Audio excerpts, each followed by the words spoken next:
Hello, loves. Welcome back to another episode. So, I've just recently been pondering on some things, and I thought this is the perfect opportunity to have another conversation because we love our little conversations, don't we? But today, I want us to just be comfy. We're in bed. I have my tea here. Today, I think I did ginger. Let me taste this and see. Yeah, it's a warm ginger tea. So I'm inviting you to grab your drink, get in a little cozy spot, and let's have our conversation. So I was actually initially going to make a short video for like TikTok or something like that or Instagram on some hard truths that you need to accept if you want to achieve success in 2026 because I feel like for me at least 2025 it was a very difficult year, and I feel like many people also went through some experiences that made them feel like it was just super difficult, and we were kind of like pulling ourselves out of the deep end so many times. But it's still very beautiful. Like, I personally learned so many lessons, and I'm so grateful for all of the hardship that I went through. And that's why I truly feel 2025 was the foundation. It built us that foundation and it really laid the bricks for us to build so high and achieve everything that we want in 2026. So, building off on this is something that I was thinking about is we all suffer. Suffering, it's a non-negotiable part of life. But when you are faced with a hardship and you are suffering, you have the choice to guide your life how you want to in that moment. And the choice that you make in that moment of hardship, when you are stressed, when you are anxious, when you are sad, when you're depressed, whatever it is, whatever difficulty, that could change the complete trajectory of your life. So it's either you suffer and you fail, or you suffer and you prosper. And that decision is up to you. It's all in your hands. And even though in these difficult times we kind of feel like we're losing control and we feel like it can be the end of the world, we're at this tunnel, there's nothing left for us. In that moment, it's so crucial. You can literally completely change directions of your life depending on what mindset you're holding and how you're approaching the situation. And in my experience over this past year, I chose to live with a half glass full mindset, or sorry, a glass half full mindset. And along with that, I never, ever, ever gave up on trusting God, on trusting my Lord, because I switched my mindset to just viewing the present moment and to instead viewing everything in this timeline of past, present, future, and realizing that God is all the way, we don't even know, like, we can't even begin to grasp the concept of what God knows, but He sees everything, He knows everything. And to Him, this is just a continuous timeline, and like things are just unfolding for us. Like, we don't know what's going to be next, but He knows what's next. And for us, we don't know, like, the future is intangible to us. We don't know what the future holds. We have this like unexpectedness, this feeling where we don't know what's next, but God knows. God has it all planned out perfectly. But then there's still that concept of free will where we choose. We choose what our destiny will be. He's giving us that piece of choice. So, in that moment of hardship, do you want to suffer and fail? Do you want to live as a victim? Do you want to just box yourself up and allow your life to go to crap? Because if you act like the victim and you take on this role that your environment is putting you in, then that is just going to be the end. You're not going to prosper. You're not going to fulfill your potential. Whereas in those moments of difficulty, if you see that as an opportunity for growth, as like you question, what is God trying to teach me in this moment? And you see the light at the end of the tunnel, even if it's so tiny, even if it's so tiny and you're so far from the end of the tunnel, you see it and you believe it, and you believe that God, everything He does is for a purpose. You're not doubting God's plan, even in those hardest moments when you just want to give up and when you feel like everything is going wrong. That is your chance to switch in your mind and stop living as a victim to what you are experiencing. because either way, you're going to experience it. Everybody is going to experience hardships and difficulties. It's literally a non negotiable of life. You cannot have a perfect life, it's impossible. And it doesn't matter what your problems are, your mindset and the way that you live through those problems changes the trajectory of your life. And so, if in 2025 you feel like you were kind of living as a victim and just living with these difficulties and not seeing that this is a positive, well, you're thinking that it's a negative experience you're going through, while other people may be pitying you and you may feel like this is the end for you. You have to instead see this as a moment, a positive moment. Do you know why it's a positive? Because you're actually going to benefit something from this difficulty. And I know it's so hard to see it in that moment, but you're going to benefit. And I'll tell you what you're going to benefit. There's so many different things. You're going to benefit a lesson, you're going to gain strength, you're going to show yourself that it is possible to come out of these moments. Because look, you're here right now, and I'm sure you've been through a moment where you thought it was the end for you, where you thought, like, my life is just complete crap right now, or I don't know how I'm going to get out of this situation. And God got you out of that situation. So stop limiting your mind even when you feel like it is over and you're at the end, because you're never at the end. Life is so continuous. Everything around you, life doesn't stop. It never stops. So if you feel stuck, that's just you. You can still move through life. You can move through hardship. You can move through difficulties because everything around you is continuous. It's not stopping. Your life is not going to stop unfolding and unraveling. So it's about how you act in those moments that's going to really depict how your future turns out. A few months ago, there was several points where I felt like I was so stuck, and I knew that I just had to keep making these really difficult choices. Like, I could either sit there and just let my life play its story, play out how my environment and how the people around me were allowing it to play out, or I could take a firm step and take this role of leadership in my life to at least make an effort to change my life, at least make an effort to have a different outcome, you know? Because here's the thing, if you try and you fail, at least you can't say that you didn't try or there wasn't a possibility. Whereas if you never try or you never make a different change or you never make that difficult choice or decision or have that difficult conversation, you can't say that you tried. Like, there's that missing potential. You never know what could have happened. So that's why, for me, this year, I had to just take a deep breath and let it hurt and do it. Do what I had to do in my life. Take that step, even when I'm the one who needed someone to be there for me. I had to step up and be a leader in my life and at least attempt to change the trajectory of how things were going for me. And alhamdulillah, I can say that I came out of that as not a brand new person, but somebody who has so much more strength and wisdom from those hardships that I went through. And so that's why I just really want you to understand in those moments that they're amazing, beautiful, positive moments. Even if you feel like your life is over, it's not over.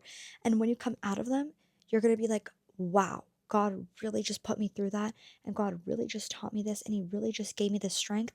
And you need that strength. You need those skills. You need that wisdom so you can be that higher self, so that your future self is able to show up in those future rooms that you want to show up in. Because you right now, you know that you're not ready for that life that you want.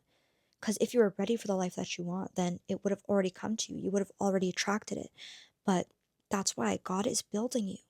So don't see all of this mess in your life as a negative thing. See it as God building you, and take control of it. Take control of it by the way that you approach it and the way you act on it and the way that you think about everything around you. Now, to kind of build off of this and add on, I don't know where I saw this, but it was something about how sometimes in order to gain success, we don't need to do more. We actually need to do less. And it's true. If you think about when you need to look back on your past and reflect on what you have gone through, reflect on your inner child, your wounds, and to see why you are who you are and what subconscious beliefs you've created, what you subconsciously do that could be holding you back from your goals, in those cases, you actually need to do less. You don't need to add all of these different habits. You don't need to add more to your routine. You don't need to do more. You don't need to work more. You actually need to like take a break, take a pause, look back on your life, reflect, and kind of do less and just look inside. Instead of adding so much external or doing so much, you need to just pause, think, reflect, intentional self reflection, what I always love to talk about, because you cannot move forward with the same internal world that you have right now. You're not going to change. Your life's not going to change if you were just the same person. And I talked about this before. You know, if you just continue on with your life with the same mindset, the same values, and the same internal world. And when I say internal world, I kind of just mean like your subconscious, the way you act, your subconscious beliefs and biases, because they actually guide your life without you realizing. So unless you change those, like you have to change those if you want your life to change. If you want this dream outcome, this dream life, if you want to be your dream woman, that's where you need to like stop, think, and move forward differently. I'll give you an example. When it comes to money, this is a really personal example, to be honest, but it's a good example that I think you could benefit from. So, I recently realized, why is it that when I start to work, and I mean like my retail job while I'm in school full time, how come it's really hard for me to set a boundary of balance? How come I can only like full send or just be unemployed in school? Like for me, it's like two different extremes. I'm either working every single day that I'm not in school on top of my full-time school schedule, or I'm unemployed while I'm in school. And it's like, why am I not able to like have a balance in the middle? And I realized it's because of what I saw growing up with my parents. I saw that when my parents worked, they just fully put themselves in their work, and they kind of didn't really have a balance in their lives. My parents never had a work-life balance when they were working. Like my mom did stay home for a couple of years in my childhood, but when she went back to work, I just saw her working a lot. And when my mom was home and my dad was at work, he would just work a lot, like the term workaholic, and always at the office. So, because that's what I saw in my childhood, I'm realizing that that's now what I'm reflecting and acting on in my own life. I feel like when I work, I have to just constantly work and not give myself a balance because that's what I saw. And it's crazy because no one told me this. Nobody told me that I have to just work and not take a break. It's something that I subconsciously learned throughout my childhood. And it's actually something that I just recently realized, because I was like, why am I putting myself through this? And it's good to work. Honestly, it has taught me a lot, and it's made me stronger and able to handle more stress. But at the same time, like for someone who wants balance in their life, why am I not giving that to myself? And it really comes down to that subconscious belief that I built throughout my childhood from what I saw in my environment, from my nurture, when we're talking about like the nature and nurture debate in psychology. So that's why I really want you all to take the time to think what subconscious biases are holding you back, especially with money, with relationships, with so many important guiding aspects of your life. You've definitely learned something that you need to unlearn. Okay, the next one, I don't know if this is a little repetitive to the first point that I made, but it's just that you need to have those difficult conversations this year. Stop letting your fear stop you from communicating and having conversations that could change your life, even if it's a conversation that you feel is going to give you a negative outcome. If your intention is for that conversation to fuel your growth and the growth of somebody else, then I would say that conversation is worth it no matter how the other person takes it and no matter what way the conversation goes. And that's another thing that I learned this year, is that communicating, you have to at least give others not exactly like the benefit of the doubt, but you need to try. You can't give up before you try. So have those difficult conversations, even if you're scared of what the outcome is going to be, because at least you can say that you tried. And I'm talking about all different sorts of relationships that you may need to have conversations in. If something is holding you back from your growth, or if something is really just heavy, weighing heavy on you, have the conversation. Take a deep breath and just do it. I know it's hard, but it's worth it because I've honestly this year had to just take a deep breath and have really, really uncomfortable conversations that I put off for a long time because I was scared of being vulnerable and I was scared of how the other person would react. But again, it's that fear. The fear is holding you back. And let me tell you, those conversations, although they may not have gotten me the outcome that I desired, they still helped me grow and they gave me strength and they showed me that I don't need to bite my tongue. I need to speak respectfully and share what's inside of me because that could help the other person grow and it's going to help me grow. So have those difficult conversations. Don't let your fear get the best of you. Wow, like this is already such a heavy conversation. But like I said, these are harsh truths that you need for your growth. We're having that conversation that we need to have, guys. I know it's hard, but you need to hear this. Okay, I'm going to finish off this conversation with a question that I had gotten from Instagram. And the question was basically just what advice would you give a younger Muslim trying to keep their deen in the world that we live in? And this ties into what we've already spoken about because at the end of the day, life is a test, and you need to just recognize that in the decisions that you make in every moment, even just the very casual day to day moments. Just recognize that life is a test, and the decision you make now, it can either benefit your current self or it can benefit your future self. And so, while so many people around you may be making the decision that's going to just benefit their current self, as someone with deen in their heart, with faith in their heart, you know that you want a better outcome for your afterlife and for your future. And so just make the more uncomfortable decision because it's not worth it.